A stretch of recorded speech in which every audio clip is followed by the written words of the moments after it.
अस्सलाम वालेकुम students, welcome to Bright academy.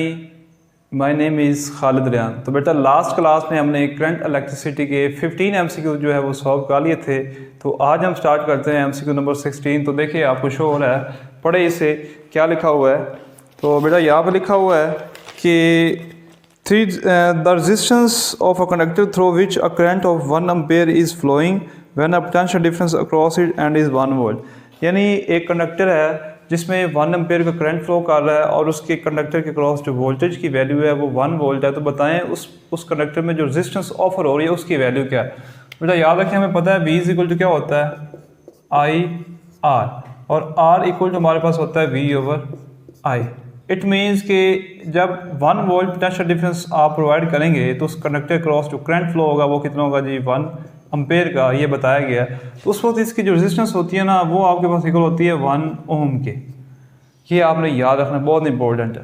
यानी 1 ओम किसी कंडक्टर की रेजिस्टेंस कब होती है, जब उसके क्रॉस आप 1 वोल्ट का पोटेंशियल डिफरेंस देते हैं तो उस कंडक्टर के थ्रू जो है 1 एम्पेयर का करंट जो है वो फ्लो करता है। तो तब उस पर जो रेजिस्टेंस ऑफर होती है वो कितनी होती है जी, 1 ओम की। तो इसलिए हमारा राइट आंसर क्या आएगा जी बेटा, बी।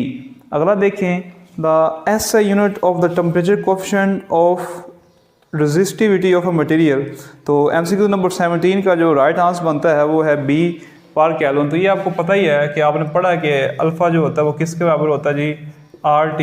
रेजिस्टिव वाले टॉपिक में आपने पढ़ा था RT माइनस R नॉट, और आपके पास होता है जी R नॉट और साथ जी T। तो T से बना यहाँ पे टेम्परेचर को है, बुक पे स्मॉल t से रिप्रेजेंट किया गया है, तो वो टेम्परेचर को रिप्रेजेंट करता है। अब रेजिस्टेंस चाहे डिफरेंस में भी है, यूनिट तो ओम ही आएगा, नीचे वाले का भी ओम और ये कैल्विन। तो ये काट जाएगा तो क्या रह जाएगा, 1/k। तो ये इसका यूनिट होता है। अगर आप रिवर्स करेंगे तो पर कैल्विन, दोनों में कोई भी पूछ सकता है आपसे। ठीक हो गया।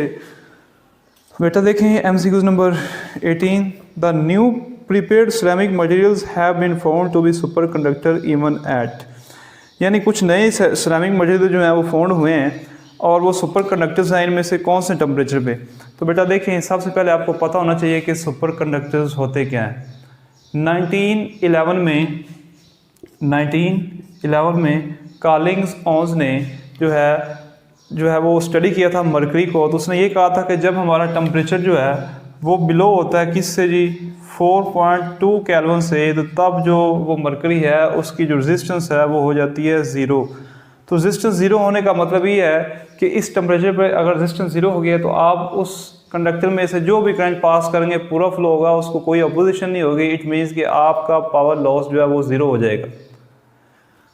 तो उसने ये ऑब्जर्व किया था। अब उसके बाद जो है 1986 में कुछ और मटेरियल्स, सिरेमिक मटेरियल्स तैयार हुए थे जो कि 125 जो टेम्परेचर है कैल्विन, इस पे भी जाके क्या होते हैं जी, सुपर कंडक्टर्स जो है वो बन जाते हैं। तो इसलिए हमारा जो यहाँ पे आंसर आएगा वो 125 जो है 125 कैल्विन आएगा।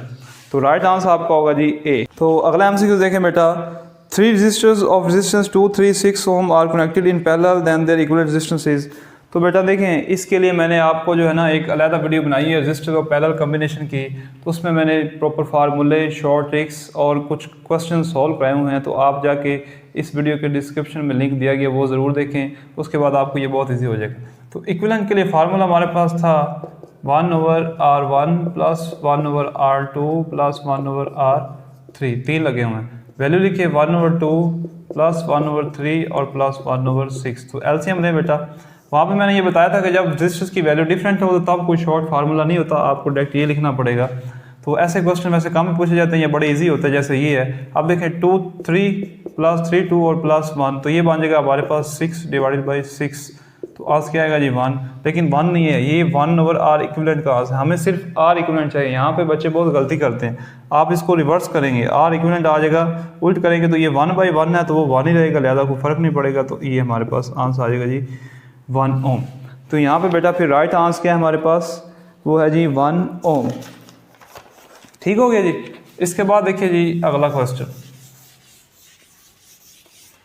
अगले क्वेश्चन में क्या पूछा गया है, आपसे ये पूछा गया है कि अब फिर 3 रेजिस्टर हैं और पैरेलल में ही हैं और वैल्यू है 2 4 और 6। तो अब बताएं आंसर क्या होगा, 2 4 और 6। तो अभी फिर यही फार्मूला पुट करें, 2 + 4 और 1/6। अभी देखिए आप एलसीएम क्या बनेगा हमारे पास, 12 बन जाएगा, 2 6 प्लस 3 और प्लस 2, तो ये बन जाएगा जी 11/12।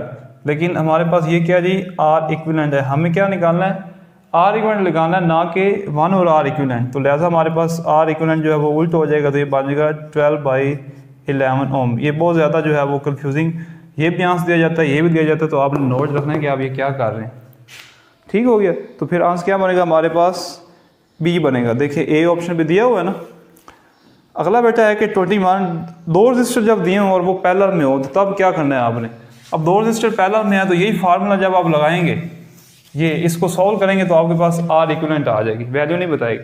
मैंने कहा था कि जब दो रजिस्टर्स हों और पैरेलल में हो तो आप डायरेक्ट लिखें R equivalent product over sum, यानी दोनों को ज़रब दे दें और उनका सम ले लें, फिर भी वही जवाब आएगा अगर आप वैल्यू पुट करके भी सॉल्व करेंगे। तो दो के लिए ये है, तो इसको कहते हैं जी प्रोडक्ट और इसको कहते हैं सम। तो बेटा ये आपने याद रखना है। ठीक हो गया, तो ये वीडियो में बताया गया उसमें। अगला बेटा MCQ देखें 22, the resistance of a conductor increase with rise in temperature, this is due to. 22 में ये पूछा है कि कंडक्टर्स की जो रेजिस्टेंस जो है वो टेम्परेचर इंक्रीज करने से वो क्या होती है जी, तो वो कहता है resistance of a conductor increase with rise in temperature, this is due to, यानी इंक्रीज होती है टेम्परेचर इंक्रीज करने से कंडक्टर्स की रेजिस्टेंस इंक्रीज होती है। अब याद रखना ये भी पूछा जाता है। अब वजह क्या है, वो क्यों होती है, increase in mass of electron, decrease of electron density, the decrease of relaxation time, none of the above. बेटा देखिए आपने जो बुक में पढ़ा था ये पढ़ा था कि जब हम क्या करते हैं जी कि ये कोई कंडक्टर है तो उसकी रेजिस्टेंस जब हम उसका जो टेम्परेचर हम इंक्रीज़ करते हैं उस वजह से इलेक्ट्रॉन्स की जो मूवमेंट है वो जो तेज़ होती है और वो जो क्या करते हैं जी वो कोलाइड करते हैं जो अंदर एटम्स होते हैं उनके साथ, तो एटम्स के साथ कोलिजन की वजह से रेजिस्टेंस ज़्यादा होती है। लेकिन यहाँ पे वो ऑप्शन नहीं है, तो इसका जो राइट ऑप्शन बनता है वो बनता है कि the decrease of relaxation time. अब इसका क्या मतलब है, अब बेटा देखें जब ये कंडक्टर्स में ये एटम है, अब इलेक्ट्रॉन फर्क इधर से आ रहे हैं, तो ये इलेक्ट्रॉन जो है ये इसके साथ टकरा जाएगा, ये इसके साथ टकरा जाएगा, तो ये इनका पाथ जो है ना थोड़ा खुला है, इस वजह से जो ये आसानी से गुजर जाएंगे। इसका मतलब है कि इन्हें जो टाइम ज़्यादा लगेगा, कहीं इधर से देखे बिल्कुल गुजर गया तो कोलिजन नहीं हुई, यानी टाइम नोट हो रहा है, यहाँ पे आके सिर्फ एक कोलिजन हुई है। इसके बाद आगे अगर यहाँ पे एक एटम है तो नहीं टकराया, सीधा गुजर गया, आगे एक एटम आ रहा है तो उसके साथ कोलाइड कर रहा है, इसका मतलब कि टाइम ज़्यादा लग रहा है। लेकिन जैसे ही आप टेम्परेचर इंक्रीज करते हैं तो हमारे पास जो ये एटम्स होते हैं इनका एम्पलीट्यूड ऑफ वाइब्रेशन जो इंक्रीज हो जाता है, यानी एम्पलीट्यूड इनका बढ़ जाता है। तो बढ़ने की वजह से क्या होता है कि अब इलेक्ट्रॉन्स को रास्ता कम मिलता है तो वो बहुत जल्दी कोलाइड कर जाते हैं इनके साथ, इधर से कोलाइड करना शुरू हो जाएगा। अब इधर से आ रहा तो इधर भी कोलाइड कर जाएगा, आगे भी करेगा, क्योंकि एम्पलीट्यूड एटम्स का बढ़ गया जिस वजह से वो अब जल्दी कोलाइड कर रहे हैं ना कि लेट कर रहे हैं। इसका मतलब है कि रिलैक्सेशन टाइम क्या हो गया जी, वो हमारा डिक्रीज हो गया है, उन्हें रिलैक्सेशन अब नहीं मिली। पहले आराम से जा रहे थे, कभी कभार जाके टकराते थे, अब फौरन ही टकरा रहे हैं। ठीक हो गया, तो इसलिए इसका आंसर आएगा जी हमारे पास सी। ये याद रखना बड़ा इंपॉर्टेंट MCQ है। एक तो एटम्स के साथ कोलिजन की वजह से रेजिस्टेंस इंक्रीज होती है, अगर वो ऑप्शन ना हो तो फिर क्या है जी रिलैक्सेशन टाइम डिक्रीज होता है। अच्छा बेटा देखिए आगे कि in a close circuit the EMF and internal resistance of a cell are E and R respectively, if the external resistance in the circuit are then ohm law has been. तो बेटा देखें अब ओम लॉ क्या होगा, तो ये मैंने पहले भी थोड़ा एक्सप्लेन किया था कि वो कहता है कि आपके पास ये बैटरी आपने लगाई है जिसकी इंटरनल रेजिस्टेंस ये है जिसे हम R कहते हैं, ये पॉजिटिव टर्मिनल है और ये क्या है जी नेगेटिव है। तो इसके क्रॉस जो है आपने आगे क्या लगा दिया जी, एक लोड लगा दिया, यानी रजिस्टर लगा दिया R। तो अब इसका EMF आपने दिया, ठीक हो गया, और यहाँ पे क्या हो रहा है जी वोल्टेज ड्रॉप हो रहा है। ठीक हो गया, प्लस माइनस ये वोल्टेज आपका ड्रॉप हो रहा है, तो यहाँ पे जी करंट आई फ्लो कर रहा है। ये सर्किट हमने पहले बनाया था।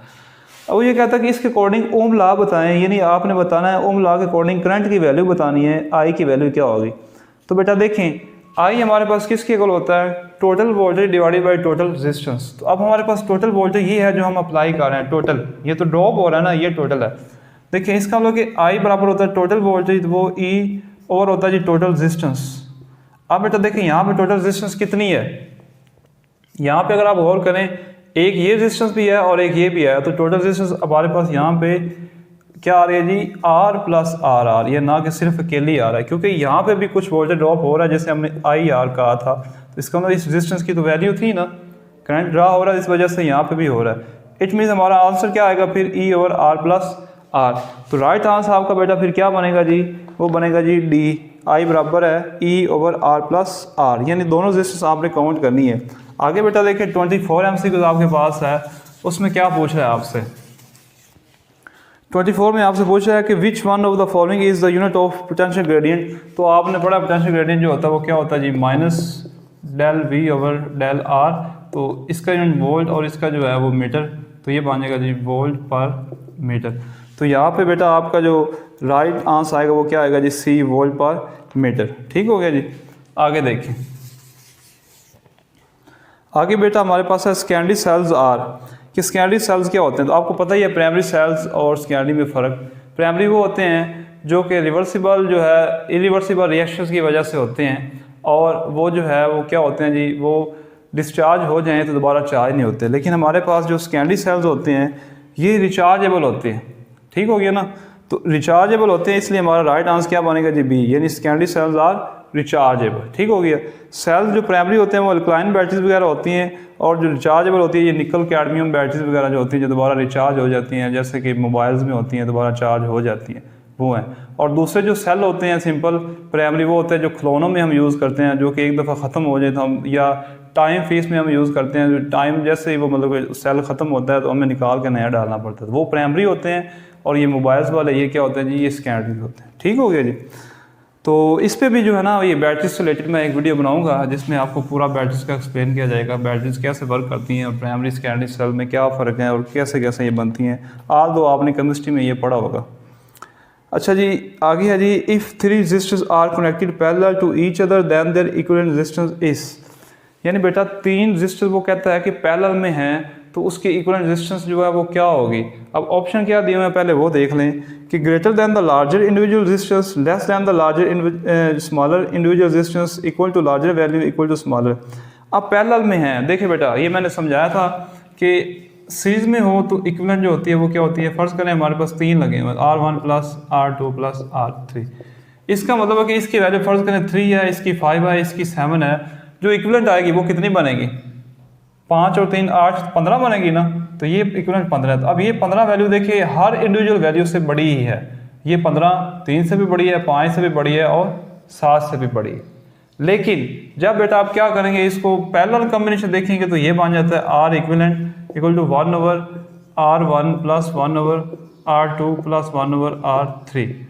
तो अब बेटा क्या होता है, ये बटे में है, जब वैल्यू पुट करेंगे तो जो वहाँ से आएगा ना R इक्विवेलेंट का, वो क्या आएगा जी, वो आपके पास लेस देन आएगा इन सारी वैल्यू से, यानी वो R1 से भी लेस देन होगा, और वो R2 से भी लेस देन होगा, और R3 से भी लेस देन होगा। इवन के वो जो है इनमें से जो स्मॉल वैल्यू थी, लेट्स सपोज कि 3, उससे भी लेस होगा, यानी सब वैल्यू से लेस होता है जब पैरेलल में हो। तो पैरेलल में जब सर्किट होता है तो उसकी इक्विवेलेंट जो रेजिस्टेंस होती है वो रेजिस्टेंस में लगी हुई स्मॉल वैल्यू से भी कम आती है। ठीक हो गया। यानी अब हम ये वैल्यू पुट करेंगे तो जब जो R इक्विवेलेंट का जवाब आएगा वो 3 से भी कम होगा, 5 और 7 तो दूर की बात है। लेकिन जब हम सीरीज में लगाते हैं तो तब देखिए R इक्विवेलेंट जो होता है वो ग्रेटर से ग्रेटर वैल्यू से भी बड़ा आता है। अब ग्रेटर वैल्यू 7 थी तो ये फिर भी उससे बड़ा आ रहा है, तो ये आपने याद रखना। तो बेटा देखिए अगला एमसीक्यू देखते हैं फिर हमारे पास। तो इसका ऑप्शन फिर क्या आएगा हमारे पास, बी आएगा, less than the smaller individual resistance, यानी स्मॉलर इंडिविजुअल से भी ये वाली वैल्यू क्या आती है, लेस आती है। ठीक हो गया। तो बेटा देखें आगे हमारे पास है जी एमसीक्यू नंबर 27। तो वो देखें न्यूमेरिकल है, पूछा गया heat generated by a 40 watt bulb in 1 hour is, heat generate हो रही है और 40 वाट का बल्ब आपने लगाया और वो 1 घंटे के लिए चला, तो वो कितनी हीट जो है वो रिलीज कर रहा है, जनरेट कर रहा है।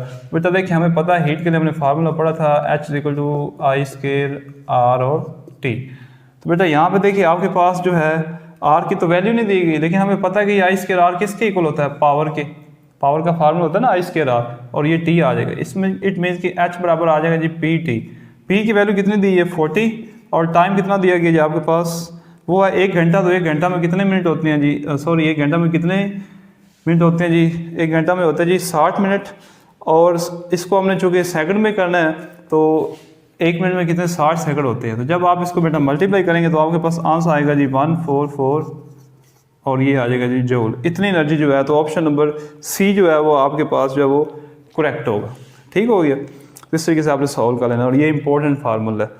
इसके बाद है जी कि 100 watt bulb is operated by 200 volt the current flowing through it, यानी पावर फिर दी गई है। तो जब पावर हो ना तो पावर वाले फार्मूले इन्वॉल्व करें। तो पावर का एक फार्मूला हमने ये भी पढ़ा था, P is equal to V I, क्योंकि अब मुझे देखो यहाँ पे पता चल रहा है कि पावर भी दी हुई है, वोल्ट भी दिया हुआ है, और आई मालूम करना है तो यही वाले लगेगा फार्मूला। तो आई आपने फाइंड करना है और P की वैल्यू क्या दी गई है, P ओवर आ जाएगा V, और P की वैल्यू बेटा आपको दी गई है, वो दी गई है जी 100 और वोल्ट की वैल्यू दी गई है जी 200।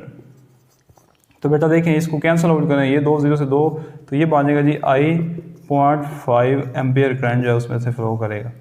तो ऑप्शन आपका फिर क्या आएगा जी बी। ठीक हो गया जी। तो बेटा इसके बाद अगला MCQ पढ़ें। तो बड़े आसान MCQs है लेकिन यही पूछे जाते हैं ज़्यादा। अच्छा बेटा जी आगे MCQ हमारे पास आ गए 29 के लिखा हुआ है कि the resistance of a 60 watt bulb in a 120 volt line is, यानी एक 60 वाट का बल्ब है और 120 वोल्ट की लाइन में है तो उसकी रेजिस्टेंस कितनी होगी। तो बेटा देखिए अब पावर दी गई है तो पावर का एक फार्मूला होता है P is equal to V I. अब देखें यहाँ पे हमें P दिया गया है और वोल्ट दिया गया है और फाइंड हमने क्या करना है जी रेजिस्टेंस, तो आई तो फिर नहीं फाइंड करना, इसलिए ये तो नहीं लग सकता। एक फार्मूला था हमारे पास P is equal to I square R. तो यहाँ पे अगर आप देखें तो हमें पावर दी गई है और वोल्ट दिया गया, तो यहाँ पे वोल्ट नहीं आ रहा इसलिए ये भी फार्मूला नहीं लगाएंगे। एक फार्मूला हमारे पास होता है P is equal to V square over R, तो ये लग जाएगा। अब V भी हमारे पास है और पावर भी है और R हमने फाइंड करना है। इट मीन्स कि R इक्वल टू किसके आ जाएगा जी, ये P इधर आ जाएगा तो वी स्केयर ओवर P। ठीक हो गया। अब इसे सॉल्व करें, वी स्केयर जो है बेटा उसकी वैल्यू दी गई है 120, तो ये हो जाएगा जी 120 का स्केयर और डिवाइडेड बाई आपके पास बेटा क्या हो जाएगा जी 60। तो इसको इजी सॉल्व करने के लिए क्या करें आप 120 मल्टीप्लाई बाई 120 यानी स्केयर को डबल लिख लें और 60। तो बेटा ये 60 एक 60 और 60 दो कितना होता है 120, 120 कितना हो जाएगा जी 240। तो आपके पास 240 ओम की जो है वो रेजिस्टेंस आएगी। तो राइट आंसर आपका होगा जी सी। ठीक हो गया जी। तो लास्ट MCQ देखें, if a 40 watt bulb is on for 2 hours how much heat is generated.